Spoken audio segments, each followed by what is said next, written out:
In 1931, an engineer who had just been fired from his job started a small design consultancy with his son-in-law. Decades later, that tiny company would become one of the most profitable and iconic car brands on Earth. But not before it was nearly destroyed by a bitter family feud so intense that two brothers who built the empire together stopped speaking to each other for the rest of their lives. This is the story of Porsche, a company built on genius, torn apart by family rivalry, and saved by a corporate takeover that seemed impossible. Chapter 1. The engineer behind the Beetle. Ferdinand Porsche was already a legendary automotive engineer before he founded the company that bears his name. In 1931, after leaving his position at Steyr-Daimler Puch, he established Dr. Ing. VHCF Porsche GmbH, an engineering consultancy in Stuttgart, Germany, initially designing vehicles for other manufacturers rather than building its own cars.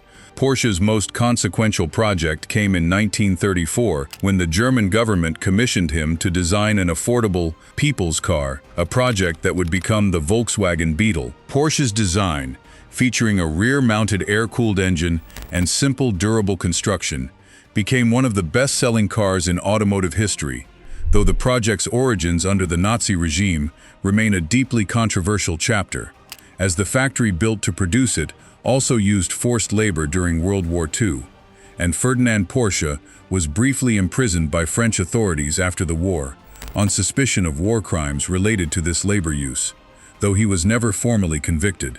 Chapter 2. The First Porsche. After Ferdinand's release from prison in 1947, his son Ferry Porsche took over daily operations and made a pivotal decision. Rather than continuing purely as a design consultancy, Porsche would build and sell its own sports car. In 1948, the Porsche 356 was born, using many Volkswagen Beetle components, including its engine and suspension design, but with a distinctive aerodynamic body designed by Erwin Komenda. It was lightweight, agile, and quickly earned a reputation among enthusiasts and racers for its handling. The 356 sold modestly at first, but Porsche's involvement in motorsport racing throughout the 1950s built the brand's reputation for engineering excellence, laying the groundwork for what would become the company's most iconic model. Chapter 3. The 911 and the Rise of an Icon. In 1963, Porsche unveiled the successor to the 356, the Porsche 911. Designed primarily by Ferdinand Porsche, Ferry's son, the 911 kept the rear engine layout that defined earlier Porsches, but introduced a more powerful six-cylinder engine and the now iconic silhouette that remains largely unchanged in spirit over 60 years later. The 911 became the backbone of the company, balancing daily usability with genuine racing performance.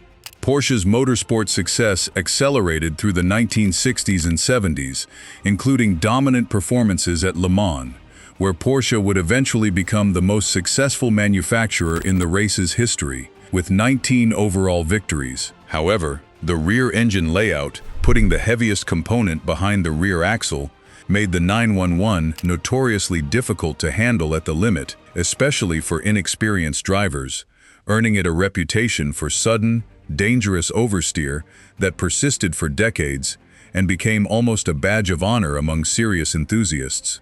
Chapter 4. The Family Feud. By the 1960s, Porsche was jointly controlled by two branches of the founding family: the Porsche side, led by Ferry Porsche's children, and the Piëch side, descended from Ferdinand Porsche's daughter Louise, who had married Anton Piëch. Louise's son, Ferdinand Piëch, joined the company as an engineer and quickly proved to be a brilliant but ruthlessly ambitious designer, contributing to some of Porsche's most successful racing programs, including the legendary 917. Tension between the Porsche and Piëch family branches escalated throughout the late 1960s as both sides jockeyed for control and influence within the company. In 1972, to resolve the growing conflict, the family made a dramatic decision. All family members would be barred from operational management roles in the company. Ferdinand Piëch was forced out of Porsche entirely. Piëch didn't fade away.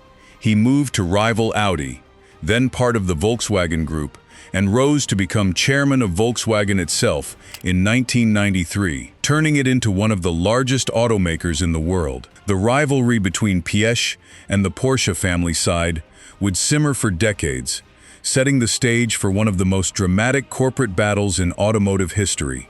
Chapter 5: The Takeover War. By the mid-2000s, Porsche, despite being far smaller than Volkswagen, attempted an audacious move, acquiring a controlling stake in Volkswagen itself, using complex financial instruments, including stock options, to quietly build its position, starting in 2005. It was a classic case of a smaller company trying to swallow a much larger one, driven partly by Porsche CEO Wendelin Wiedeking's ambition and partly by old family rivalry with Piëch, who by then chaired Volkswagen's supervisory board.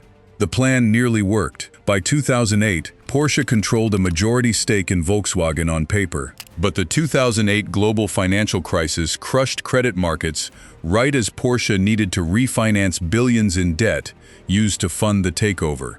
The tables turned dramatically. Instead of Porsche acquiring Volkswagen, Volkswagen ended up acquiring Porsche in 2009, absorbing it as a subsidiary brand within the Volkswagen Group by 2012. Wiedeking was forced to resign, and ironically, Ferdinand Porsche, the family member exiled from Porsche back in 1972, ended up presiding over Volkswagen's absorption of the very company that had cast him out decades earlier. Chapter 6: Life inside the Volkswagen Group.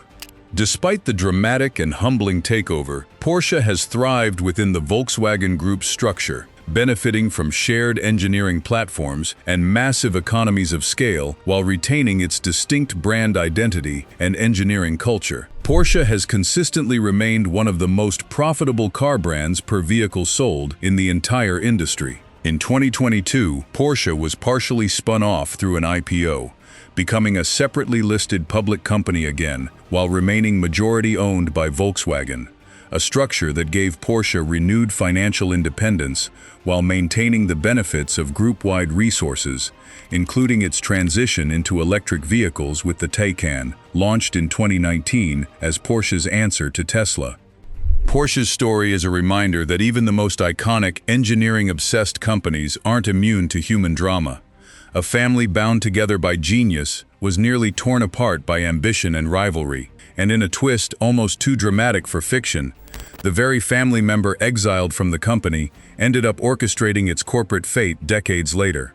From a people's car born under a dark political regime, to one of the most recognizable sports car silhouettes ever designed, to a takeover battle that spectacularly backfired, Porsche's history proves that legendary engineering and family loyalty don't always drive in the same direction.